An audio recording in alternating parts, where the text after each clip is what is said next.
Feng Jiuman mendengus dingin, dan tiba-tiba matanya berbinar. Hei, kapal perang klan Kaisar Kemu ini sangat mengesankan.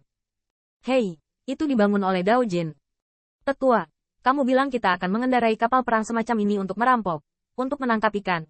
Bukankah itu sangat bergengsi? Tanpa diduga, suara itu jatuh begitu saja. Tetapi dia melihat wajah Putri Wenxing. Jangan pikirkan itu.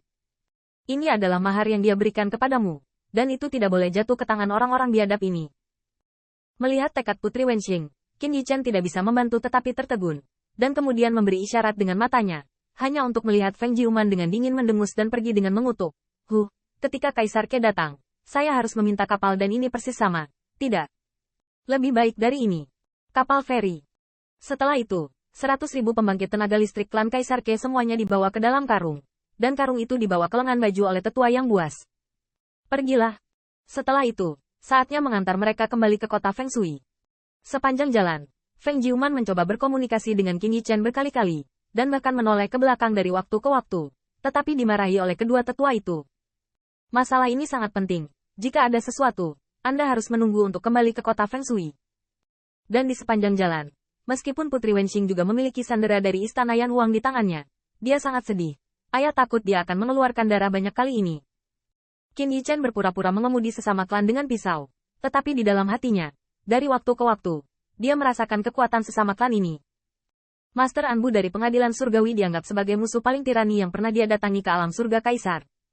Tentu saja, Biking He tidak dihitung, itu dengan bantuan senjata kekaisaran. Dan orang-orang dari klan yang sama ini membunuh Anbu pengadilan surgawi tanpa imbalan. Apalagi dari sikap klan Dike, kamu bisa melihat nama mesum klan manusia purba di kota Feng Shui. Anda tahu, klan Kaisar Ke memiliki 100.000 orang kuat yang bertanggung jawab, dan ada 5 orang tua, dan bahkan lebih banyak sandera. Meskipun semua ini direncanakan oleh Qin Yichen, dia tidak dapat mempengaruhi sikap beberapa tetua. Tetapi pada akhirnya, yang terakhir akhirnya menyerah, seolah-olah dia penuh ketakutan dan ketakutan untuk kota Feng Shui. Ketika mereka mengawal Qin Yichen dan klan Dike kembali, kedua tetua itu diam-diam mentransmisikan suara mereka dan memberitahu kota Feng Shui untuk menjauh. Alam gelap ini adalah markas mereka, yang tidak dapat dihindari.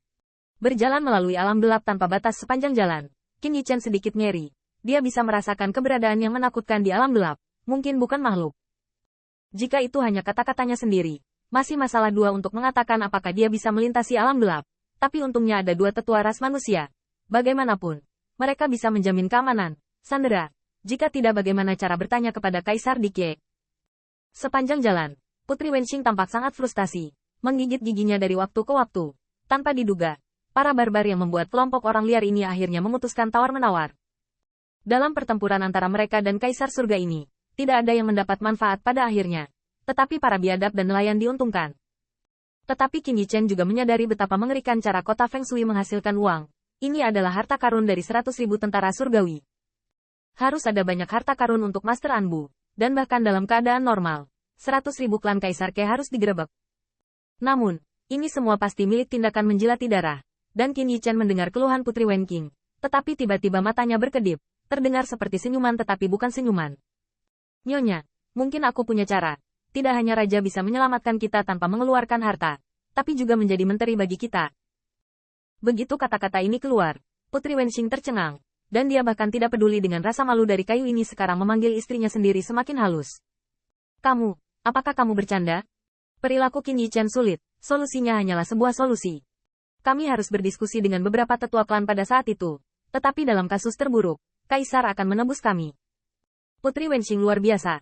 Tetapi akhirnya, setelah 2 bulan berguling-guling, mereka datang ke kota Feng Shui. Ini adalah kota asal ras manusia di alam semesta kuno. Kota Feng Shui sedang mengembara, jadi tidak masalah kemana kamu pergi. Dari segi skala, kota Feng Shui memang tidak seindah pembatas seperti Zenmobuan, namun memiliki atmosfer yang kuat. Bahkan para wanita dan anak-anak yang bertanggung jawab merawat suku di belakang tidak kalah dengan yang disebut dewa. Bing Tianbing. Masuk. Topeng kota Feng Shui perlahan menutup, dan menyaksikan kedatangan Putri Wenxing. Banyak ras manusia di kota itu semuanya bahagia. Para tetua pergi menunggang kuda, seperti yang diharapkan. Lihat nona kecil ini. Dia pasti klan Kaisar Ke. Dia terlihat seperti orang gemuk. Ada juga dewa bawaan. Kupikir, dewa bawaan istana Kaisar Ke. Bukankah itu orang yang merampok artefak kekaisaran Bihai? HMPH, ini adalah jenderal tercinta Kaisar Ke. Aku tidak ingin menebusnya jika aku tidak mengambil beberapa harta karun dari istana Kaisar Ke. Cara kota Feng Shui mengatur klan Kaisar Ke juga sangat sederhana dan kasar. 100.000 klan Kaisar Ke yang kuat semuanya dibawa dalam karung oleh sesepuh. Adapun Qin Yichen dan Putri Wen Qing, dan bahkan beberapa tetua klan, mereka semua dihancurkan ke dalam penjara bawah tanah. Penjara bawah tanah itu sangat gelap, dan tampaknya dibangun khusus untuk menekan Dao Wei. Di antara mereka adalah sesepuh yang duduk di mulut penjara bawah tanah, melambai-lambaikan rantai penuh darah dari waktu ke waktu. Yang mengejutkan Qin Yichen adalah bahwa penjara bawah tanah ini tidak hanya menutup mereka, dia juga melihat banyak dewa dan iblis. Kekuatan para dewa dan iblis ini berbeda, tetapi mereka jelas murni. Meski nampaknya dirusak dan dipermalukan, bisa dilihat dari pakaian mewahnya para dewa dan iblis ini kurang lebih berstatus. Qin Yichen menghela nafas. Sejujurnya, siapa yang bisa bahagia bahwa sukunya telah melakukan penculikan seperti ini? Namun, orang-orang kota Feng Shui tidak bodoh. Kota Feng Shui selalu melayang di alam semesta kuno. Dan sebagian besar target mereka adalah ras dari alam surga kaisar. Dengan cara ini, alam semesta kuno biasanya menutup satu mata terhadapnya. Dan orang-orang biadab begitu kokoh. Mereka sama sekali tidak peduli. Tapi semua ini mudah untuk dikatakan. Tapi di celah-celah, menjilat darah untuk mencari nafkah. Siapa yang bisa memahami kepahitan? Siapa yang ingin memiliki tanah klan tetap sehingga marga dapat hidup dan hidup? Siapa yang ingin tidak memiliki tempat tetap di alam semesta yang luas? Masuk. Dengan keras, para tetua klan Dike mungkin tidak pernah menerima perlakuan seperti itu sepanjang hidup mereka. Tetapi mereka hanya bisa menahannya ketika mereka datang ke wilayah orang lain. Penatua yang memegang rantai besi tersenyum tegas. Jika Anda ingin segera keluar, maka saya mohon Kaisar Ke untuk segera mengirimkan tebusan ke sini. Wajah beberapa tetua klan suram. Tetapi Qin Yichen berada di belakang Putri Wen Qing untuk mencegah yang terakhir ditendang oleh orang liar. Untungnya, ada lebih dari selusin ras manusia untuk menemani mereka.